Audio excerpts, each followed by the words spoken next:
বাঙালি যে ক্রিকেট খেলতে আইছে, যেই বল হইতাছে সেই মার খাইতাছে, যেই বল হইতাছে সেই মার খাইতাছে।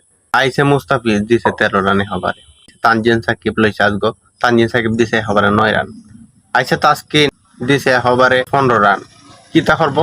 আর এর বলার তো কোনো দোষ নাই, ব্যাটিং কিস্তে করতে পারে না, ব্যর্থতা।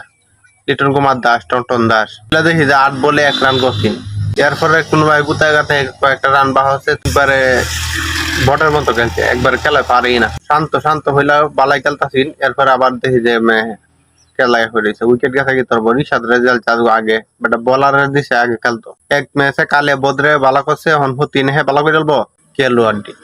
কিতা কইতাছে যে কিতাতে খেলতাছে, এখন বৃষ্টি লাগে খেলা বন্ধ, খেলা বন্ধ হলে কিন্তু তো জিততে গেছে, বাটা বিনা উইকেটে বাটা 65 রান করে দিচ্ছে 6 ওভারই। তার কি ধরবো? বাঙালির খেলা দেখে মাথা নষ্ট। তাও আবার একটু রিল্যাক্স আছে যে আর্জেন্টিনা 2টা গোল দিয়ে কোপা আমেরিকার ম্যাচটা